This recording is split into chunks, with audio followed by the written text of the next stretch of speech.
Bom dia, tudo bem? A mensagem que Deus colocou para mim hoje, ela diz assim: não existe salvação sem arrependimento, sem perdão e sem amor. Senhor, tende misericórdia de nós. Perdoa, Pai, todos os nossos pecados, livra-nos de todo mal, nos afasta de tudo aquilo que não vem de Ti. Nós agradecemos, Senhor, por mais esse dia, pelo alimento, pelas vestes, pela presença. Aceita, Senhor, essa nossa oração, esse nosso louvor, pois nós Te amamos, bendizemos, adoramos. Somente Tu é o nosso Deus e em Ti confiamos. Para que nós possamos querer a salvação, nós podemos entender que sem ela, a nossa vida ela não significa nada. Então, todas as vezes que nós nos sentimos perdidos, desanimados, desmotivados, tristes, quando nós sentimos que a nossa vida ela simplesmente não vale nada, nós estamos precisando de salvação. E a nossa salvação, ela vem através de Jesus Cristo. Não existe outro Espírito, ou não existe outro Deus, ou não existe outra coisa nesse mundo que possa nos salvar.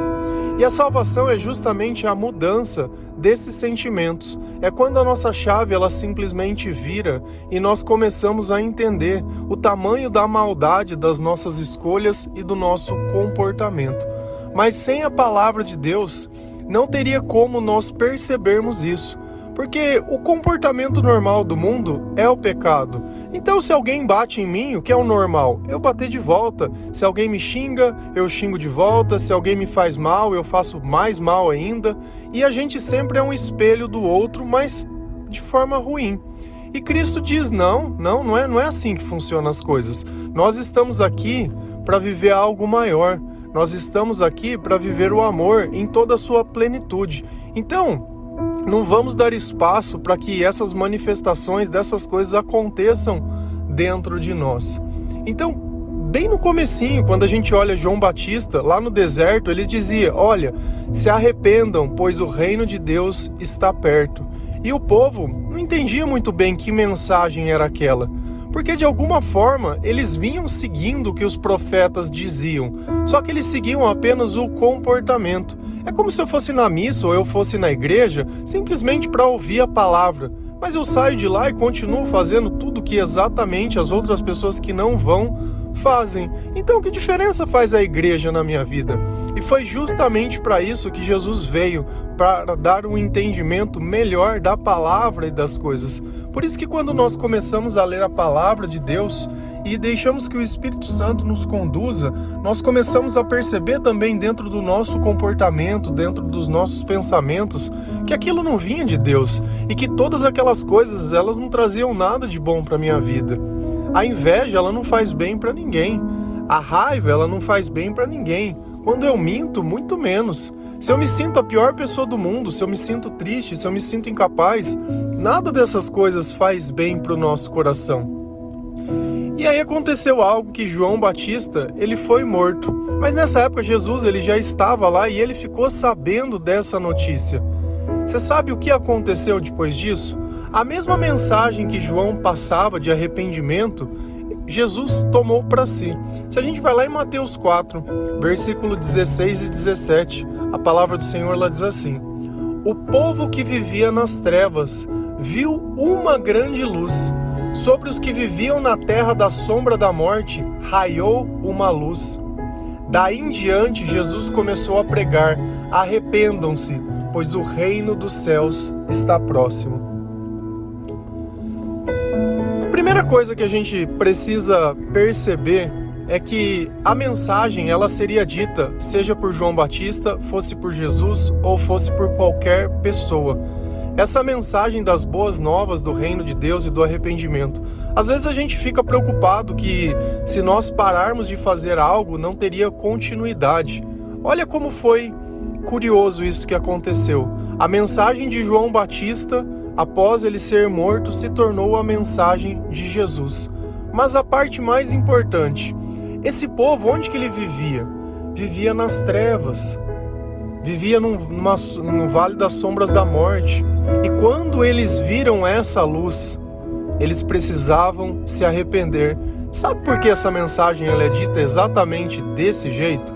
Vamos imaginar que nós vivêssemos dentro de um quarto escuro, que nós não conseguimos ver nem a nós mesmos, nem as roupas que nós vestimos, nem se nós estamos sujos ou estamos limpos, nós não conseguiríamos ter discernimento sobre nada. Mas a partir do instante que uma luz se acende, nós iríamos poder ver tudo aquilo que acontece conosco. E a palavra de Deus, ela é a nossa lâmpada, e ela deixa bem claro isso, que através da palavra de Deus, essa luz ela vem sobre a nossa vida. Só que para que essa luz ela possa permanecer, é preciso o quê? Arrependimento. E o que é o arrependimento? É simplesmente eu negar o mal da minha vida, é eu reconhecer que as coisas que eu fiz não são boas, que as consequências das coisas da minha vida e das minhas atitudes estão sobre ela mesma. Às vezes você está aí tentando encontrar um culpado. Eu sei onde está esse culpado. Basta você olhar no espelho. Quando nós conseguimos reconhecer a culpa, quando nós conseguimos reconhecer que sem Deus nós nada somos, que o nosso comportamento, os nossos pensamentos e os nossos sentimentos, eles são tão mesquinhos e infantis que não valem nem a pena ser comentados. Então quando Jesus ele chega dizendo, olha, eu vou ser a luz de vocês, eu vou ser o caminho. Eu encontrei vocês nas trevas, mas do jeito que vocês estão, não tem jeito de eu levar vocês para o meu reino. Vocês precisam se arrepender. Porque esse comportamento de vocês não é normal e não tem feito bem para ninguém. Se dentro de uma casa onde duas pessoas, entre aspas, se casam para formar uma família porque elas se amam, e dentro dessa casa só tem briga, tem traição, tem desilusão, tem diversos tipos de coisa, menos amor, alguma coisa tem errada nisso. Só que todo arrependimento, ele entende que para que ele possa ser perdoado, é preciso perdão. E o perdão é o quê? É a gente saber que Deus aceitou o nosso arrependimento, que Ele aceitou o nosso entendimento e as nossas desculpas. Então, a partir do momento que nós perdoamos, nós somos perdoados. É como se aquela falta, ou aquela culpa, ou aquele tempo, ele deixasse de existir. É como se quando Deus nos encontrasse naquele quarto escuro e nós estivéssemos todos sujos, Ele viesse e desse um banho em nós. Então, qual era a condição que Ele nos encontrou? Imundos. Qual é a condição que nós estamos agora? Limpos, porque o Senhor assim nos fez. Então o perdão ele justamente serve para isso, para que nós possamos nos purificar, para que nós possamos nos limpar. Mas para existir perdão é preciso ter arrependimento. Pensa que alguém vem e pede desculpa para você, mas essa pessoa ela continua fazendo as mesmas coisas. Será que ela se arrependeu? Então a gente nota que o arrependimento ele vem cheio de outras atitudes, principalmente de não repetir mais o mesmo erro. Quando Jesus ele fazia um milagre para as pessoas, quando ele encontrou aquela mulher adúltera e as pessoas queriam apedrejá-la, ele disse, olha, quem condenou a ti? Nem eu te condeno, então vá e não peques mais. Então o arrependimento e a misericórdia de Deus, ele vem carregado disso. Se coloca no lugar daquela mulher. Ela sabia que ela seria morta, ela sabia que ela seria apedrejada pelas coisas que ela fez, mas ela ganhou uma nova chance. Quanto vale essa chance? É que às vezes a gente não entende o perdão de Deus desse jeito, porque parece que a nossa vida, ela não está correndo risco nenhum, mas ela está correndo risco o tempo todo. Ontem nós falamos do Salmo, onde Davi relatava, olha, apesar de eu ser mortal, apesar de eu saber que eu posso morrer a qualquer instante, eu me sinto seguro. Então, apesar da nossa fragilidade, nós nos sentimos seguros porque o Senhor está na nossa vida. E olha como sempre uma palavra, ela conecta a outra, um pensamento conecta a outro. Olha como a mensagem de João Batista era a mesma mensagem de Jesus, como aquilo que Jesus disse, tudo aquilo que aconteceu também estava embasado no Velho Testamento. Então tudo faz parte da mesma coisa, por quê? Porque tudo é o mesmo Espírito. Mas para que nós possamos viver em comunhão com esse Espírito, para que ele possa começar a fazer parte da nossa vida, é preciso arrependimento. Depois que eu me arrependo, que é reconhecer o que eu fiz de errado e o que eu faço de errado e a razão disso tudo sem medo, sabe? Sem vitimismo, sem se esconder, sem drama, sem nada. Simplesmente arrependimento. Eu venho ao Senhor e digo, olha, você me perdoa. Me perdoa pelas coisas que eu fiz, me perdoa pelas coisas que eu disse, me perdoa. Então, quando nós nos sentimos limpos, quando nós nos sentimos perdoados, aí vem a última parte, que é o amor. Porque a nossa salvação depende que nós nos sentimos amados. E quem é o amor? Deus é o amor. Se a gente vai lá em Colossenses 3, versículo 13, a palavra do Senhor ela diz assim: suportem-se uns aos outros e perdoem as queixas que tiverem um contra os outros. Perdoem como o Senhor lhes perdoou. Então, apesar do arrependimento, nós precisamos também praticar o perdão. Mas o perdão ele é uma etapa que vem através do arrependimento. Não tem como a gente inverter a ordem dessas coisas. E olha que coisa interessante. Suportem-se uns aos outros. Vai ser fácil conviver com as pessoas? Não. 99% do tempo vai ser extremamente difícil, extremamente complicado. Porque pessoas sem Deus são demoníacas, como nós fomos um dia. Todas as vezes que eu deixo de concordar com os ensinamentos de Jesus, eu me torno demônio. Não tem outra explicação para isso. Porque se Deus pede para mim amar e eu não amo, se Deus pede para mim falar a verdade e eu minto, se Deus pede para mim ser caridoso e eu sou egoísta, se Deus pede para mim ser mais paciente e eu sou estourado, se Deus pede para mim ter controle e eu não tenho controle nenhum, se Deus pede para mim amar e eu odeio, como eu posso falar que eu estou com Deus se eu faço o contrário daquilo que Deus ensina? Então uma coisa eu tenho que sempre estar ciente, sempre. Sempre que você for conversar com alguém, lembra sempre que você pode estar conversando com o demônio, sempre. Não é porque você conhece o nome da pessoa, não é porque aquela pessoa ela tem teu sangue, não é porque aquela pessoa é uma conhecida. O demônio pode estar naquela pessoa, assim como o demônio pode estar em nós. Esteja sempre ciente disso. Jesus ele não disse, olha, orem para que não sejam tentados, orem continuamente, orem, porque só existe liberdade onde tem o Espírito Santo. E nós estamos ali achando que não. E aí você não sabe por que você se decepciona, você não sabe por que você se magoa, você não sabe por que você se frustra, porque às vezes você quer tirar a própria vida, você não sabe por que você é desse jeito. Cara, suportem-se. Então eu já sei que a outra pessoa muitas vezes não vai estar com Deus. Eu já sei, e assim também, se eu não fizer a minha parte, eu também não vou estar com Deus. Porque o natural desse mundo é o pecado, não é a presença de Deus. Nós precisamos chamar Deus para perto de nós, para que Ele esteja em nós. O natural não é Deus estar conosco. E isso fique muito bem claro. Então todas as vezes que pela manhã, ou pela tarde, ou pela noite, você decide abrir a sua Bíblia e lê-la, você traz a presença de Deus para perto de você. Todas as vezes que ao invés de ouvir uma música do mundo, né? Uma música que vai de repente lembrar de momentos, entre aspas, que você definiu como amor e escuta ouvir um louvor, você traz o Senhor para perto de você. Todas as vezes que você vai na igreja, que você fala de Jesus, porque Ele diz, olha, onde 2 ou mais estiverem reunidos em meu nome, eu estarei. Não que quando você estiver sozinho, Ele não estará. Mas ele demonstra isso que para quando alguém for julgado, ou para quando tiver a confissão de culpa de alguma coisa, esse é o modelo a ser seguido. Então a gente sabe que Jesus, ele disse, olha, eu vou voltar ao Pai, mas vou deixar meu Espírito Consolador com vocês.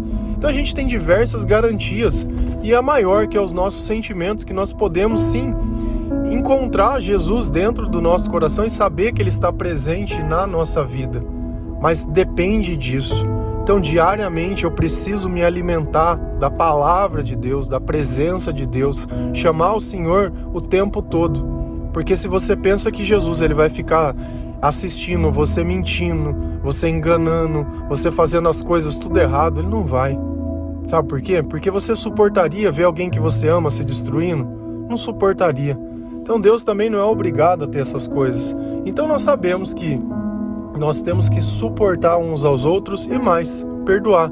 Porque diversas vezes alguém vai fazer algo para me prejudicar, mas porque aquela pessoa está tomada pelo diabo, e eu sei que o diabo, o papel dele é esse. Então não adianta eu querer esperar demais. Quando nós simplesmente tiramos o espírito e achamos que as pessoas elas têm condição de tomarem o controle das suas vidas, elas não têm.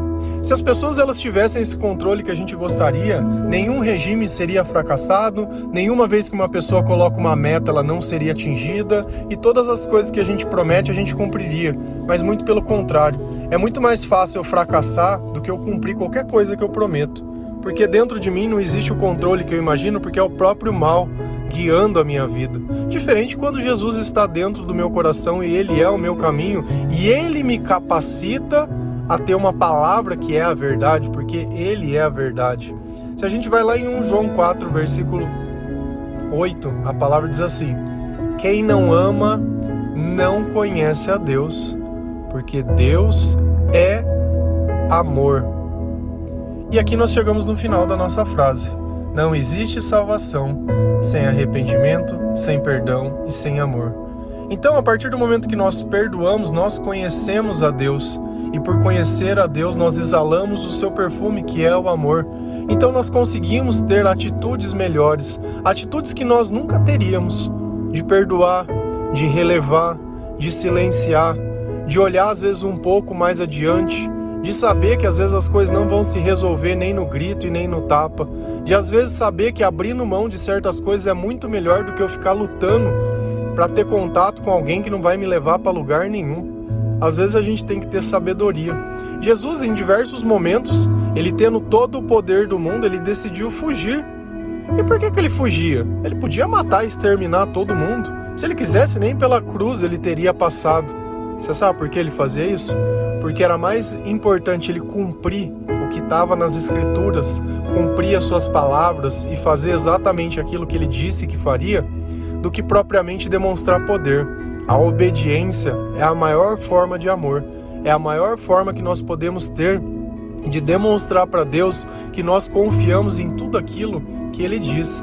E eu sei que não é fácil, não é fácil. Deus diz, olha, no mundo tereis aflições, mas tende bom ânimo, pois eu venci o mundo. Então, para que nós possamos ter uma vida digna no meio de tantas pessoas, onde nós vamos ter queixas, onde nós vamos nos frustrar, onde nós vamos passar por diversas coisas, nós devemos escolher estar perto de pessoas que têm um comportamento semelhante ao nosso, que buscam a presença de Deus incessantemente, que têm temor ao Senhor, que erram sim, mas não têm medo de pedir perdão, de pedir desculpa e que tentam sempre ser melhores. Essa ideia de relacionamento o tempo todo, nossa, chega a ser cansativo. É duro quando a gente olha pessoas que Deus ama tanto se vendendo a um preço tão barato, a troco de uma cama, a troco de um copo, a troco de nada, e depois não sabe porque tantos vão e vêm e ninguém fica. As pessoas nos conhecem através da nossa beleza muitas vezes, ou através do seu interesse, mas elas vão embora por causa do nosso comportamento. E tem pessoas que só sabem reclamar o tempo todo reclamando. Quando não estão reclamando, estão contando uma história antiga, ou estão se vitimizando, ou isso e só. Sempre se queixando. Se eu perdoei, eu não tenho mais do que me queixar. Esse é o ponto em questão. Eu não preciso mais falar de que eu estava sujo se o Senhor me limpou. Eu não preciso mais falar daquela vida que eu vivi na escuridão se a minha realidade agora é a luz. Eu tenho que sim mostrar arrependimento através do meu comportamento. Então, se antes eu bebia, hoje eu não bebo mais. Se antes eu vivia de forma promíscua, hoje eu não vivo mais. Se antes eu me comportava como todo mundo se comporta, hoje eu não me comporto mais. Hoje os meus hábitos, eles mudaram totalmente. Me tornei perfeito, um santo? Jamais. Quem gosta de santo é a igreja. Eu não gosto, eu gosto de Jesus Cristo. E eu não tenho nada contra quem goste ou quem deixa de gostar, porque eu acho que cada um é livre para acreditar no que quiser. Mas eu duvido, e eu faço um teste. Se depois de você ler a Bíblia inteira, você vai continuar acreditando nas mesmas coisas que você acreditava antes de você lê-la. Porque uma coisa é a gente aprender Deus da boca dos outros. A outra coisa é o próprio Deus conversando conosco. O próprio Espírito Santo é totalmente diferente. É como se fosse aquela pessoa que frequenta a igreja e sai de lá e não faz nada. Diferente quando eu leio todos os dias a Bíblia. Se você às vezes quer essa oportunidade de ler a Bíblia, existem hoje traduções dela que chama NTLH, nova tradução da linguagem de hoje, que está no nosso dialeto normal. Não tem mais aquelas palavras difíceis que nós não usamos mais. Está na linguagem do dia de hoje. Tem aplicativos de celular também que até leem a Bíblia. Quando eu vou ler a Bíblia, na verdade eu escuto enquanto eu estou tomando meu banho. Como eu tomo banho todos os dias, eu escuto todo dia. Quando eu faço esteira, eu escuto também a Bíblia. Quando às vezes eu estou fazendo alguma coisa que eu consigo prestar atenção, que o meu foco tá, eu também escuto. E assim a gente vai ouvindo dia após dia, permitindo que a presença de Deus esteja perto de nós, permitindo que nós reflitamos sobre as coisas que acontecem na nossa vida. A gente sabe que se todas as pessoas da casa não fizerem a mesma coisa e não tentarem praticar, também não adianta nada, mas tudo é uma questão de tempo. Uma conversão genuína leva pelo menos 2 anos. Então, às vezes a pessoa começou a ouvir a Bíblia hoje, você tá ali achando, cara, é 2 anos persistindo todos os dias. E você muitas vezes desistiu do regime na primeira dor que deu, desistiu de fazer alguma coisa da primeira vez que você... Não, aquilo nós vamos fazer todo dia. Todos os dias. Então, se vocês quiserem saber um pouco mais sobre esse aplicativo da Bíblia, no Telegram, no Spotify, ou no meu próprio perfil do Facebook, tem um número de WhatsApp lá, que é o Lucas. Você pode perguntar para ele que ele vai te explicar, tem um passo a passo. E eu garanto para você uma coisa, com a autoridade que o Senhor me deu, de que a sua vida ela vai começar a se transformar. Então esteja pronto para mudanças. E a transformação que Deus dá, nós vamos passar pelo arrependimento, pelo perdão, pelo amor, mas uma coisa nós vamos perceber, que Deus ele vai dar novos sonhos e novas oportunidades. Então esteja pronto, sabe, para que aquele velho homem, aquela velha mulher, ela seja extirpada, porque o que vai sobrar?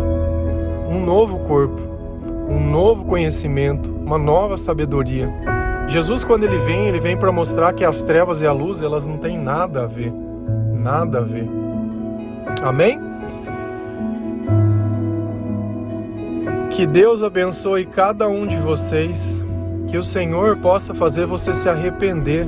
Arrependimento não tem vergonha nenhuma. Quando nós passamos pela humilhação de admitir que não somos bons, é o começo da salvação. Quando nós conseguimos pedir perdão para as pessoas pelo mal que nós fizemos, mas não pedir perdão para voltar atrás, para voltar para as trevas, mas pedir perdão para poder seguir para a luz, não existe experiência melhor, mas não existe nada maior que uma vida com a presença de Deus e com amor. Porque se nós amamos ao Senhor, é porque nós conhecemos ao Senhor, porque Ele participa da nossa vida e nós podemos senti-lo. Amém? Que Deus abençoe cada um de vocês. Feliz a nação cujo Deus é o Senhor. Um bom dia.